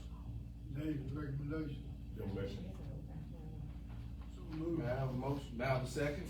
Second. Moving proper second. All in favor? Opposed? Ayes have it, motion is carried. Okay, now we'd like to acknowledge the following status changes in the police department. Daryl Taylor offered employment as part-time police officer. Carl Harvey hired as a dispatcher, and Bradley Hillhouse 3% longevity. I got a question, Madam Clerk. Question? In reference to that, well, I guess it would be directed toward Mrs. Dixon. What's the city's, hiring process for, applicants? So the city's hiring process, is that the department head identifies a vacancy or need, and lets the board know the board advises to, or instructs me to post it with the Win Job Center and in-house as appropriate. Applicants are to go through the Win Job Center, submit their applications, which are then emailed to the personnel office. Personnel director checks the application just for qualifications, only to ensure that the qualifications of that position are met on that application. And then it is forwarded to the appropriate department head, who then reviews it, interviews all candidates, or interviews the candidates that they feel are qualified. Then the department head requests an offer of employment via form that's emailed to me, and I present it to the board. So are all departments are following that practice? Not always consistently. By and large though, yes, we are, but occasionally we will have a few discrepancies that slip through. Okay. So with that being said, has there been any instances where applicants are not going through the Win Job Center and coming directly to the department heads, delivering application? Isn't that unfair hiring practices? I would say that is inconsistent with our practice, with our policy. Okay. So I noticed that, and we've been interviewing for our public works director, and the conversation was brought to me from a couple of applicants that applied for the, public works director Do position. we need a motion to amend the agenda on this, or this part of what we're already going through? We're supposed to be on, police department. We're on police department. Well, we don't, Can we get a personnel. motion to amend the agenda on this? So moved. Second. Moving properly second, all in favor? Aye. Ayes have it, motion is carried. Madam Clerk, as I was saying, that I had a gentleman, stated that he applied for the public works director, and that he was advised that the portal was closed in reference to that. And we as the city want to be fair in our hiring practices. So if that individual applied for that position, then quite frankly, we should allow that person to be interviewed, to stay away from a litigation. Well, the board did, that particular application did come in, during the interview process. So the mayor did direct on July 6th to close the applications to further applicants. It had been open for about a month. So at that time, I did reach out to the Win Job Center and tell them, upon the mayor's direction, to close that listing. Not to delete it in case the board did not make a selection, but to close it with the applicants that had already been received. We did at that time move forward to scheduling interviews. Again, that was July 6th that was closed. We began interviews on the 23rd. The application that you were referring to did come in on the 23rd after we had already begun the interviews. The board did decide, those who were present at that meeting, not to entertain that particular application, because during the time that it was closed, other people had gone to apply and were told that they could not apply because the position was closed. So out of fairness to those who were turned away, they did not want to accept one solitary application that was submitted after the deadline. So was he notified and advised that the portal had closed? Yes. There is some discrepancy as to that fact. He did tell me that he was informed at the Win Job Center that the portal had closed. He says that he later spoke to a commissioner who said send it anyway, and that is the reason that was overridden. But the portal was closed, and he was made aware per his comments to me initially. So, let me ask y'all something. We're dancing with this. I see a young man here, I'm just shooting, I need y'all's comment on this here, who is the acting public works director, code enforcer in training, and he's the building inspector in training code enforcer. Is it justice for us not to make a decision to put that relief off this young man? And here's where I'm going. He's dancing around not knowing if he even has a child or not. Okay, and I'm just single. I think he's doing a pretty good job. Prior to him taking position, I've talked to him a lot about things that were not happening. Of course, he said, Commissioner, I can't do nothing about that, I'm not the head. Now that he's the head, I've seen him go towards some of the things that he said he would not do. I see him jumping around, we got nervous right here because his faith is in our hands. Either we. I thought that was an executive session. Is there an executive session, madam? I would caution against, discussing a particular employee's performance in open meeting. Yeah. Okay. So can I make a motion to go ahead and hire this young man? Is that executive session? So, hold on, Ms. Dixon. Let me ask Ms. Dixon this, so, we had, let me see that. Well, I'm gonna go on and say it since we out of executive, since we are. Okay, so at this point, if you're gonna say, so let me recommend, if you're gonna say anything controversial or there will be cross disagreement or argument, talking about a particular employee, then it will behoove you to go into executive session. And not to at make that a motion. I agree. At that point. I agree.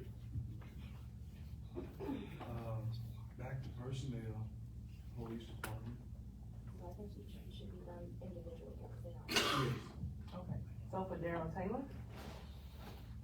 Have a motion? So moved. Have a second. Second. Moving properly second, all in favor? Aye. Ayes have a motion is carried. Carl Harvey? Now have a motion? So moved. Now have a second. Second. Moving properly second, all in favor? Aye. Ayes have a motion is carried. Bradley Fieldhouse? So moved. Now have a second. Second. Moving properly second for longevity increase, all in favor? Aye. Ayes have a motion is carried. We're down to the fire department. Fire Department, Richard Trotter? So moved. Second. Moving properly second for longevity increase, all in favor? Aye. Ayes have a motion is carried. Shamar Burks? So moved. Now have a second. Second. Moving properly second, all in favor? Aye. Ayes have a motion is carried. We're down to grant writer. Mr. Chuck Rutledge?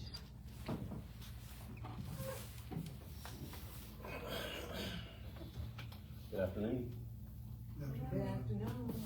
The first item we have is a change order number 4, which simply incorporates the 3rd Street access from 3rd Street down to the boardwalk.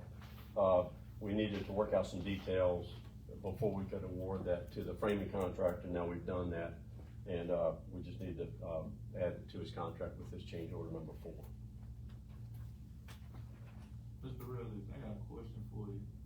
Is there any way for the city to keep the $10,000? What was supposed to be, what was it supposed to be for? That's on the third item down. Yeah, that's what I'm. You want to talk about that now? Yeah. So,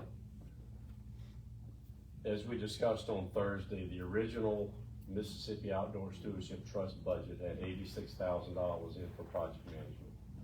When we discussed executing a contract between the city and Coma Collective, our nonprofit, Millicent and I talked about the city maybe keeping part of that to cover some administrative costs. And that's where the $75,000 number came for our contract. Turns out the city cannot use that for administrative costs under this grant. Millicent? Not according to Ricky Flynn at most. No, that's not accurate. They can't use it for indirect costs, but they can use it for administrative costs. Not what he told me. We can get a call. Okay. So Millicent, can we? Yes. Keep that $10,000? Yes. Okay. I yield. So back to the first item, change order number 4. Need a motion? So moved. Second. Moving properly second, all in favor? Aye. Ayes have a motion is carried. The next item are invoices, progress invoices we need approved. Look, either one of these, one is not included, I sent to you the other day, was Jonathan Tate Architect. And I didn't know if we needed an agenda amendment to include that. That includes some of the RTP, which we're trying to get completed 100%, so we can submit for $120,000 reimbursement on that. That was that off the error, that was 21,658. 21. 21,658. This is an RFP. RTP, Recreational Trails Program. Great.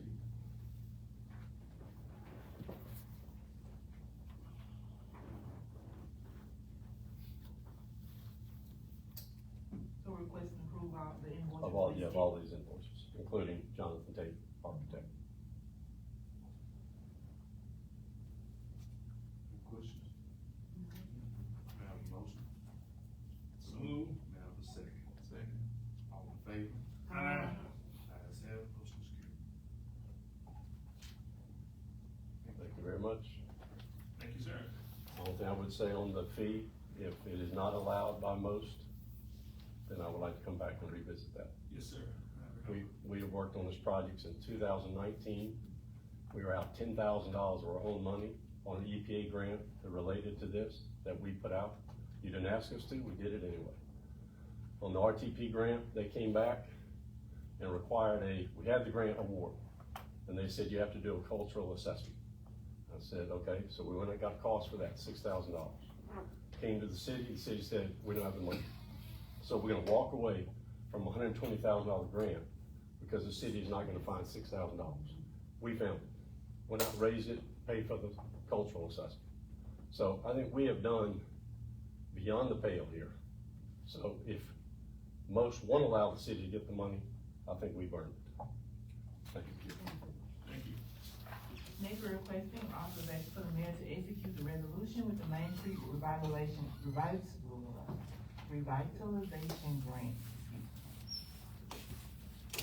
So move. Second. Moving properly second, all in favor? Opposed? Ayes have it, motion is carried. Next, we're requesting to execute the MOU with South Memphis Redevelopment Community. So moved. May I have a second? Second. Moving properly second, all in favor? Aye. Ayes have it, motion is carried. I'd like to amend the agenda, Mr. Easton is here now. David.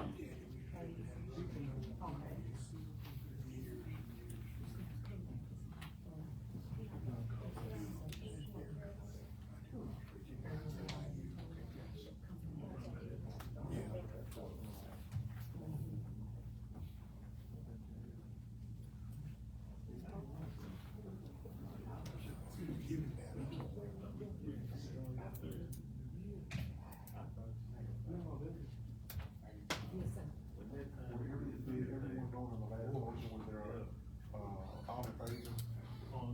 Your last motion, we just wanna make sure it's reported correctly. For the MOU, are all in favor? Yes. Aye. We'd like to amend the agenda for a, May I have a motion? So moved. May I have a second? Second. Moving properly second to amend the agenda and add Mr. Houston to it. Mr. Houston? Oh, how y'all doing? All right. My legs tired, sick out so long. Good to see you. I'm here, to bring a proposal to you guys establishing a special event festival zone and vendor protection ordinance. And as you know, my name is Dave Houston. I serve as the director of the Crossroads Leadership Foundation, a 501c3 nonprofit organization dedicated to serving the citizens of Clarksville through youth development, community engagement, and community events. One of our signature events is the Clarksville Day Fall Festival, an annual event that brings families together, local business, vendors, entertainers, and visitors, while promoting tourism and celebrating the culture and heritage of our city. Through organizing this event, I have gained firsthand experience with the challenges that event organizers, vendors, and our city face in managing temporary festivals. Those experiences have led me to respectfully present this proposal, not solely for the benefit of the Clarksville Day Festival, but as a policy that can benefit every city-approved festival and a special event held within the city of Clarksville. What I propose is that this city seeks a special event festival zone and festival protection ordinance to protect city-approved festivals, special events, promote fair competition among vendors, approve public safety, encourage law commerce, and strengthen the economic impact of community events while supporting local businesses. Event organizers invest significant time and financial resources into planning festivals, recruiting vendors, entertainers, advertising events, coordinating public safety, sanitation, and traffic control. Participating vendors pay fees to be a part of these events, while unauthorized vendors often establish operations within and immediately outside festival areas without contributing anything to the event or following these rules. The proposed ordinance, no temporary vendor shall sell food, merchandise, or service within a temporary festival zone without authorization from both the city of Clarksdale and the event organizer.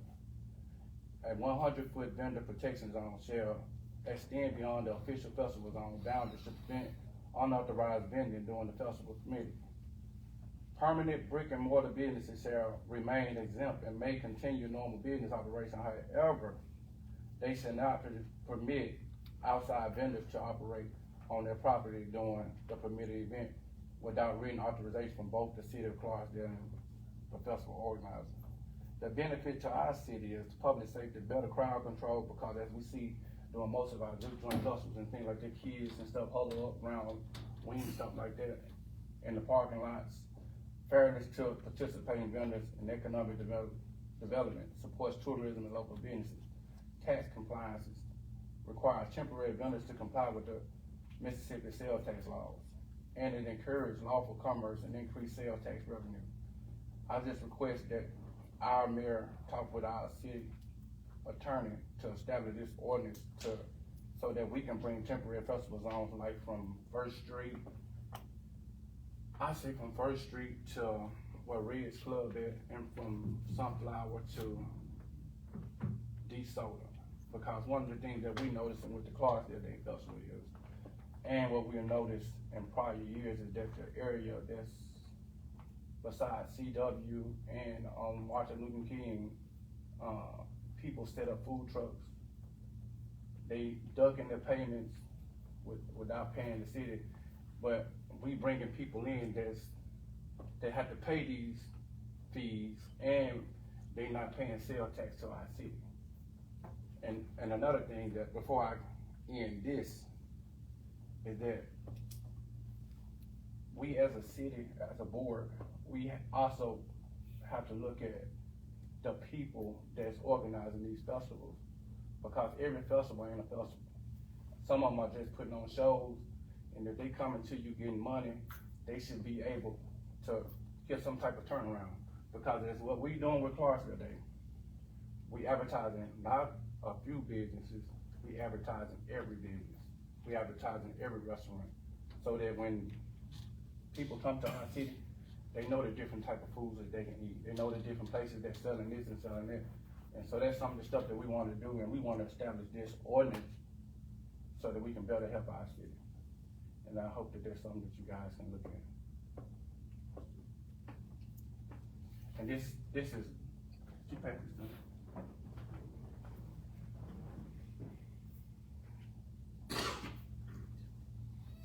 They even have gotten as bold as to advertise that they setting up outside of the festival zones and selling out. So we have food trucks all over Clarksville. So I think that everybody, when we bring in stars into our city, I think that we should be able to. And also, I've seen the young lady get something. She asked about the donation, and when I'm asked about the donation that Mayor told us to come back to for the Clarksville Day Festival, if we can talk about it today, or should I come back at the budget hearing? I can come back at the budget hearing with all paperwork and the 501(c)(3) that we have. We'll definitely need all your paperwork, Yes, ma'am. your requested amount, Yes, your ma'am. budget for your festival. Okay. What day is your festival? September 26th. And to what Commissioner Ray Sykes said, one of the things that Commissioner Ray Sykes, one of the things that he said is that, like airing out the laundry of Clarksville, another huge thing that we see in pushing the Clarksville Day Festival is that people, we got a lot of people coming to town. It's homecoming weekend, and it's a lot of people that's gonna be here, but it's a lot of people questioning crime. And one of the things that I answer is, if one murder happened in Clarksdale, 2 murders happened in Cleveland, Clarksdale gonna get highlighted. And we have a lot of people that's on social media that's broadcasting anything bad that's happening in Clarksdale for political gains.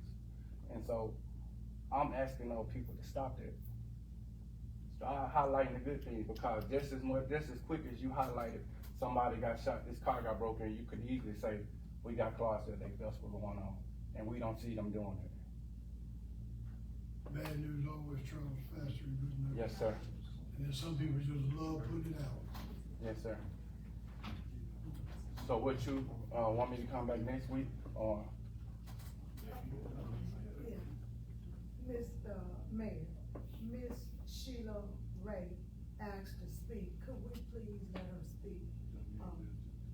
Could we amend the agenda to let her speak? What's it for? Can I? What's it for? What it's for? Yeah. It was about something that happened that wasn't supposed to happen. Just concern. Concern public work. Mr. Houston? Yes, sir. What's it? Last year, they gave $1,500. Okay. So. That's what you're requesting this year? Yes, sir. Yes, sir. But, I'm requesting $1,500, but I respectfully ask that could we just come to the budget hearing so that we can present to the city everything that we're doing in our city? So you want to be an appropriation, you want to be a part of appropriation? Yes, ma'am, because, And he wants to sponsorship. one of the things that's going on is we have history. Our organization never came before our city, ever, since before Clarksdale Day asked for anything, but we have always given back. We always donated to our kids, we always been there for people. So now it's time for our organization to put boots on the ground to start, so we can build our own building. And we're not going after the good kids. Our organization is not tagged for that. Everybody wants the good kids to say, look at what I did. We're going strictly after the troublemakers, the kids that's been rejected, and those are the kids that we want to turn around. That's what Crossroads Youth Leadership is for. And I can come to you guys next week. All right, thank you, guys. You gonna let me know about the ordinance, or how will we get information about it? Can you prepare? You can, there's things. Okay. All right, thank you. We need to. So move to amend the agenda for Ms. Sheila Ray to speak. Concern. We have a second. Jackie, proper second, all in favor? Ayes have it, motion carries. Good evening, everyone. Good evening. I am a concerned citizen. First of all, I wanna call the Assistant Chief, Bilbo, for catching these murders. I'm glad somebody doing their job.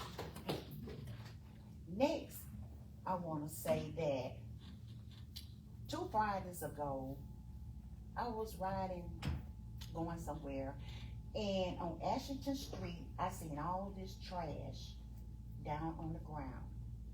But when I come to the meetings, I hear you all say, well, before the contractor start, he has to purchase a permit, and he also have to get a dumpster. So when I passed by this particular place on Ashington Street, which is the old Central Funeral Home, and I called all the commissioners. I called everybody except the mayor. I called Mr. Jimmy because that was his ward. And when I called him, he said, okay, I'm going right over there now. I did. And that's what you told me, I you did. went over there. I was gonna call City Hall. And let me finish, Mr. Jimmy. And then he said, he called me back. He said, well, you know, the mayor, the former mayor, he was grandfather in, and he had already got his permit before we passed this code here at the board. But I was like, that was that Friday. That Saturday, I had a missed call from Mr. Jimmy, and I called him back. I said, Mr. Jimmy, I have a missed call from you. He was like, no, I ain't called you, Now, you can look at your phone and tell whether you called somebody or not. But anyway, I went on, let that be what it was. That Sunday, I was at a funeral. All right, look who come walking up in the funeral. Mr. Chuck Espy. He approached me in a different way. It was not normal, because usually when he see me, he be like, hey, Miss Brenda, how you doing? And we go on. But this particular time, he seen me. I was sitting down on that bench. I was sitting beside this lady, and he was like, oh, look who in here. And he came and sat behind me. And he told the lady that was sitting beside me, you sitting beside her? And he railed back, you got a little armadillo running around here. And I'm like, I don't understand that kind of language. So I was like, Chuck, if you need to say something to me, you a man, I'm a woman. And if I said it, I said it again. So this was my key. They said 1 + 1 is 2. He called Craig and told Craig and Chuck like this. That's how Chuck ended up approaching me about I got a little armadillo running around here. Yeah, you can raise up and let you all you want to. Yes, you did. Yes, you did. Exactly what happened. I called Craig to ask did he buy a permit? I knew you called him. Okay. I knew you called him. Well, how could I find out Mr. Espy paid in advance? He paid in advance to have his trash picked up. He was grandfathered because he started construction ahead of time. But what happened, he gave Craig my number. I did not. And however they do it, he Googled it to find out who was I with that number that Mr. Jimmy gave him. And it came back under my name. So that's how Chuck knew that I had complaining about the breeze on the ground. And I did not appreciate that. I'm a concerned citizen. If I see something, I ought to say something. You called all of us. I call all y'all except the mayor. And I'm just saying, if I call you, that between you, do your job. Not to get on the phone and call nobody else. Do your job. And I didn't appreciate that. Thank you.